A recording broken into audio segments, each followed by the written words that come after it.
Pemirsa, drama hoax yang dilakukan oleh aktivis Ratna Sarumpait sempat membuat geger seantero negeri. Alhasil, Ratna harus menjalani sidang ujaran kebohongan yang mendera dirinya.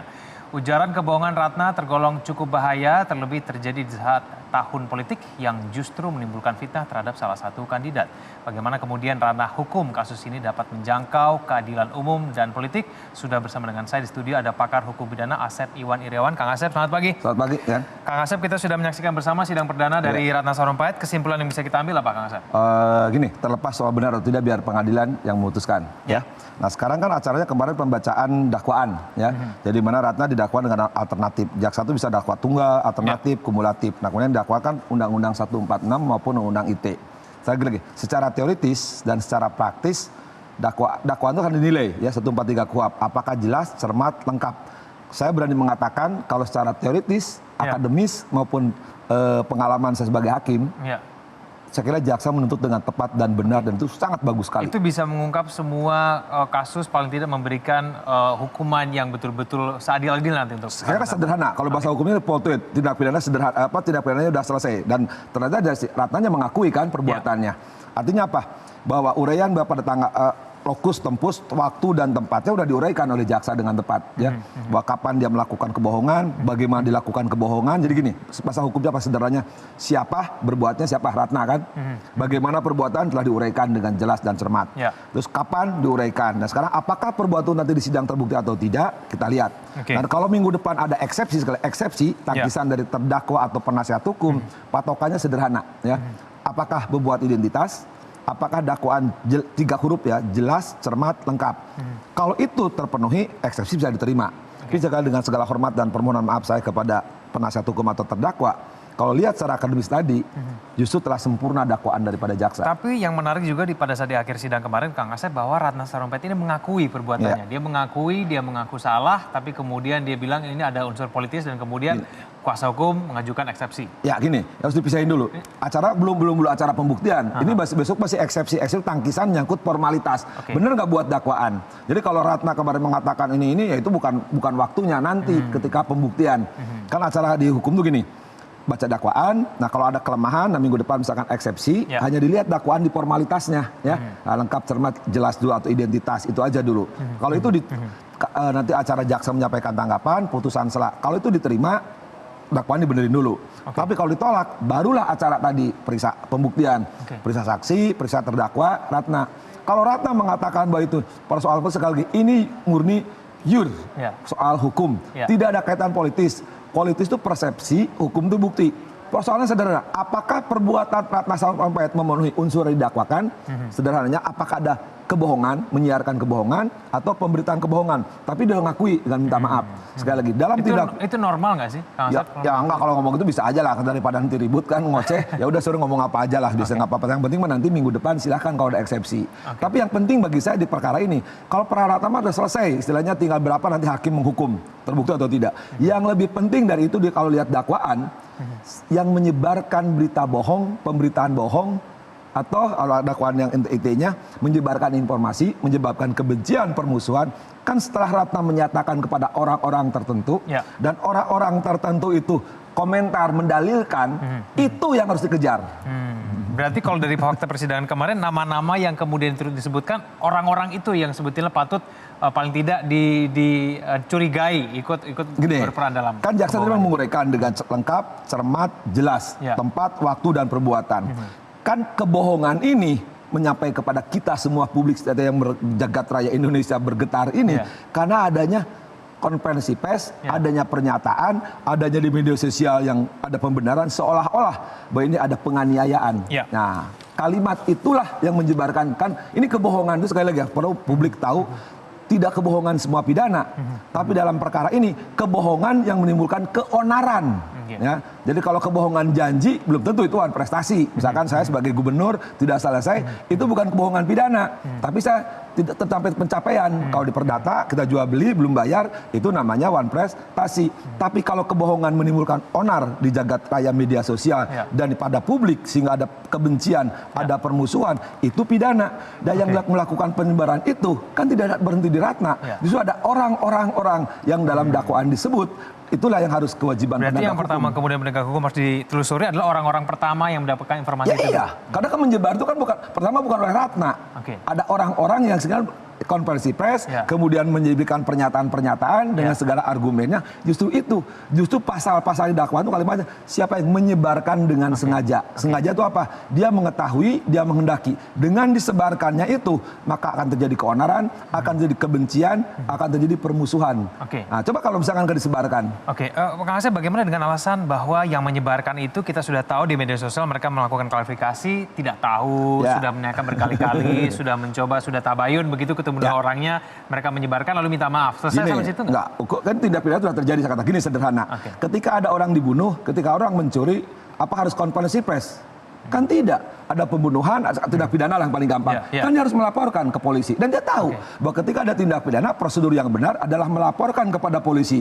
Nah, tadi contoh sederhana kan, paling gini lah kalau katakan, kok udah tahu bohong disebarin. Nah sekarang pertanyaan, kan dia nggak tahu. Loh, kan ada yang beri pernyataan. Saya bisa membedakan kapan digebukin, kapan operasi plastik. Artinya apa? Ada orang yang tahu bahwa itu perbuatan itu udah katakan menganiaya. Kenapa tidak lapor polisi? Kenapa harus konferensi pers? Nah ini Kang Asep, ini nama-nama yang kami tampilkan di layar ini adalah nama-nama yang kemudian disebutkan Ratna Sarumpait di dalam sidang kemarin begitu ya. Paling tidak jaksa penuntut umum menyebutkan nama-nama ini. Apakah kemudian memang nama-nama ini yang menurut Anda punya peranan lebih? Tidak hanya kemudian sekedar merasa dibohongi juga oleh Ratna, tapi kemudian mereka juga punya peran untuk merencanakan. Ya, gini, satu nanti akan ketahuannya waktu mereka diperiksa sebagai saksi di persidangan. Kan itu fakta persidangan. Harusnya dipanggil berarti, Mas? Pas dipanggil kan disebut. Kalau nama disebut di dakwaan, jaksa harus manggil. Nanti di persidangan apa, faktanya apa, tapi logika hukum sederhana. Kan? Tinggal apakah nama-nama itu menyebarkan berita bohong? Kalau tadi dia berkelit, dia nggak tahu.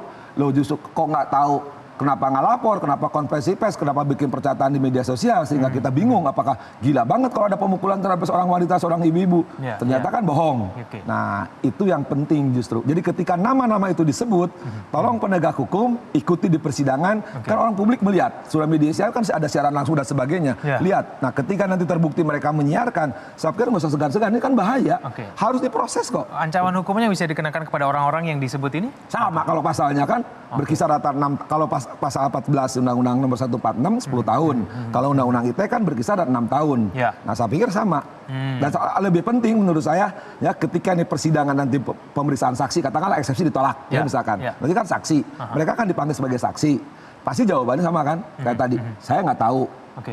Udah tabayun, udah minta maaf, itu soal lain. Tabayun minta maaf soal lain itu hanya tidak menghilangkan tindak pidana. Yang penting kenapa Anda menyebarkan? Ada unsur kesengajaan tidak? Ya itu justru itu bahasa hukumnya barang siapa dengan sengaja. Sengaja itu bahasa hukumnya dia harus mengetahui, pasti dia menghendaki. Kan pertanyaannya dia tahu.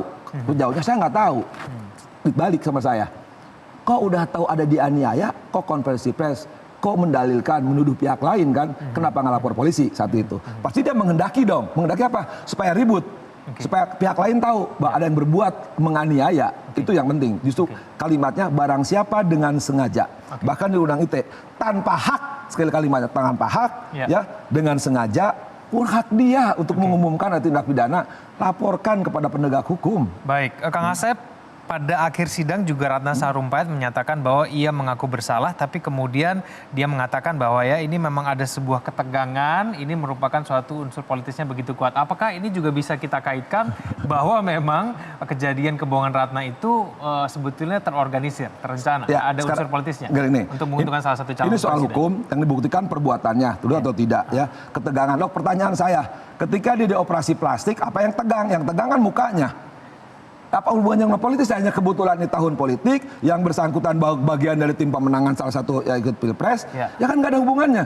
Dia dioperasi plastik, tapi dia menceritakan digebukin, dianiaya di kampung saya di Bandung, di kampus kamu pernah kuliah di situ, ya sore-sore. Kan orang juga tahu di Bandung tuh nggak ada pesawat maghrib ke Jakarta yang ada 9.35 pagi. Lah saya orang Bandung sering ke Jakarta, jadi tahu jadwalnya. Jadi begitu kan menyatakan digebukin di Bandung di bandara maghrib, kayaknya nggak ada penerbangan maghrib ke Jakarta. Di situ aja itu udah pertanyaan. apalagi sekarang terbukti. Loh kaitannya politis apa? Kaitan politis hanya kebetulan dia aktivis main di politik, jangan kaitannya politis. Sekarang mah tinggal pihak Ratna kan udah ngakui dia udah bohong, udah jangan dikaitkan politik gitu. Ini urusan hukum murni. Kalau politik mah persepsi lah, tempat Anda kuliah di hukum politik. Kalau saya orang hukum, batasannya sederhana. Apakah pasal-pasal didakwakan oleh jaksa, ya dan saya bangga jaksanya itu jaksa yang pinter-pinter di situ. Saya tahu persis ya. Dan Kajari ini juga termasuk orang bekas KPK, Supardi itu orang-orang pinter. Dan saya yakin tuh akan jebol tuh. Artinya akan lolos. Bukan lolos dalam arti lepas, akan terbukti. Apalagi kan Ratna mengakui. Jadi tidak ada hubungan sama politik. Soal ini anak terlibatnya orang-orang politik, yang ngapain juga orang politik bohong. Kang Asep, ada juga gesture yang kemudian ditunjukkan oleh Ratna seusai sidang. Menurut Anda apakah gesture tersebut memang juga menunjukkan bahwa ini orang seperti apa sih sebetulnya maksudnya? Kalau orang meriksa sebagai terdakwa, hakim hanya melihat, kan yang nanti menilai hakim. Ya kalau saya pengamat bisa benar bisa salah. Ya. Kalau hakim melihat fakta persidangan, apa ini keuangan persidangan, itulah yang akan dinilai hakim. Artinya apa? Jaksa membuktikan ini perbuatan bohong. Itu aja urusannya, bohong apa enggak, disebarin apa enggak. Mau dia gesturnya mau apa-apa, urusan bagi hakim. Di persidangan aja, jadi hakim tidak akan terpengaruh. Maaf dengan segala hormat, sering saya katakan di kalangan hakim persepsi di luar. Bagi hakim mah lihat ini perbuatan, mana jaksa bener gak bohong, mana buktinya, siapa yang nyebarin orang-orang ini, di mana, tempatnya kapan, terbukti hukum, nggak terbukti bebaskan. Tapi kalau dia sudah mengaku perbuatannya, tapi kemudian melakukan kuasa hukum mengajukan eksepsi, ini janggal tidak sih sebetulnya? Gini, eksepsi itu hanya melihat, hanya di formal, apakah penyusunan dakwaannya memenuhi pasal 143 enggak, ya, ayat 2 ABC. Jadi hanya formal, bukan bukti terbukti atau salahnya.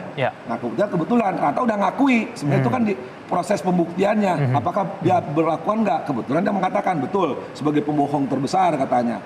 Berarti tindak pidananya sudah full tweet. Nanti akan dibuktiin di persidangan. Soal dia menyesal itu hanya meringankan nanti untuk hakim. Oh dia juga ada penyesalan, itu penting kalau dihukum itu penyesalan. Cuma tidak menghilangkan tindak pidananya. Jadi sekali lagi jangan dibawa ke ranah yang lain. Yang penting mas sekarang apa yang dikatakan dalam dakwaan bahwa terdakwa melakukan perbuatan pada tanggal sekian, perbuatannya caranya begini, yang sudah publik udah tahu, iya atau tidak? Nah kebetulan Ratna mengatakan iya, selesai sebuah persoalan. Maka saya bilang kalau bagi Ratna udah nggak ada masalah, hitung-hitungannya tinggal berapa tahun nanti hakim menjatuhkan. Justru persoalan bagi saya orang-orang yang nyebarin di samping Ratna itulah yang penting. Nah ini kalau kita mau mengungkap orang-orang di balik Ratna ini mulai dari mana dulu nih Kak? Nanti kan dalam putusan Ratna, ya sekali tanpa mendahului putusan pengadilan, kan nanti kan terungkap di persidangan. Oh ini perannya ini ini. Itulah kewajiban penyidik untuk lanjuti. Contoh saudara gini, dulu EKTP, kan ketika SN diadili ada pelaku-pelaku lain. Nah, mulai kan KPK. Nah ini juga sama. Ketika Ratna diproses, nanti kan muncul nama-nama, ya, entah ikut serta, ikut membantu, menyebarkan, malah aktor intelektual, misalkan. Nampak, maksudnya nanti dalam persidangan fakta persidangan menjadi fakta hukum. Dia melakukan pidana di situ, hakim tidak boleh hanya menentukan Ratna tidak sendiri menyebarkan, tapi menyebarkan juga yang lain-lain ada persidangan terbukti karena penyebaran oleh orang-orang yang disebut di saksi tadi dan dia juga ikut menyebarkan. Nah, tinggal polisi menindaklanjuti proses gitu. Karena khawatir kan sekarang kan gerombolan-gerombolan yang banyak nyebar-nyebar di mana-mana gitu kan, kelompok-kelompok yang tidak satu dua. Nah ini banyak. Untuk membuktikan kalau hanya berdasarkan dari data media sosial sudah cukup tidak? Nah, gini, karena didakwa Undang-Undang ITE, pasal 5 Undang-Undang ITE mengatakan, ya, ada data informasi, ada dokumen informasi, perluasan alat bukti itu adalah itu. Dokumen elektronik kan informasi itu disebarkan tidak hanya di dunia nyata tapi di dunia maya. Dunia maya itu kan melalui TV lah, melalui handphone lah, pokoknya jaluran sistem elektronik.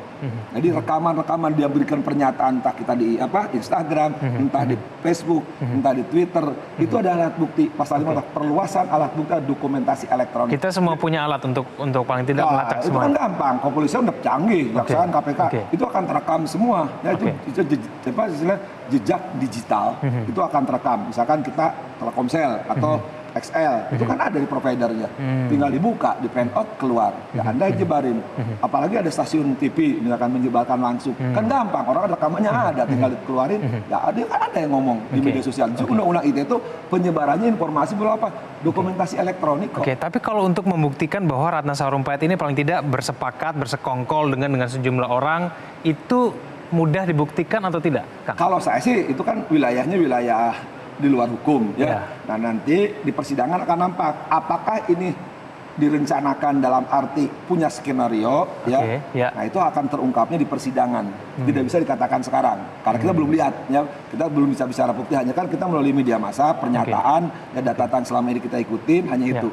Yang akan nampak nanti ketika persidangan, ketika A, B, C, D saksi diperiksa, oh ternyata tanggal sekian, jam sekian, ketemu jam sekian, itu akan tahunya nanti di persidangan. Maka saya bilang, bagaimana nanti jaksa-jaksa 4 putra terbaik bangsa membuktikan dalil, karena resikonya berat loh, kalau jaksa tidak bisa menggolkan dakwaan, dia kena hukum kalau di kampus, ya bisa dipinggirkan gitu kan.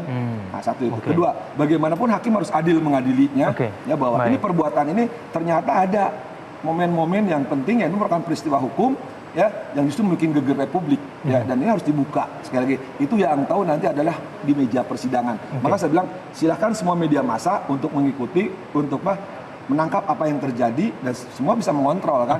Ya jangan sampai nanti wah ini ke politik, ini bukan politik, ini peristiwa hukum, perbuatan hukum yang harus dihukum, kalau salah harus dibebaskan, kalau enggak. Jadi kalau nanti wah TV A, TV B, TV C, enggak ada kok. Semua ahli hukum akan memonitor perkara ini kok.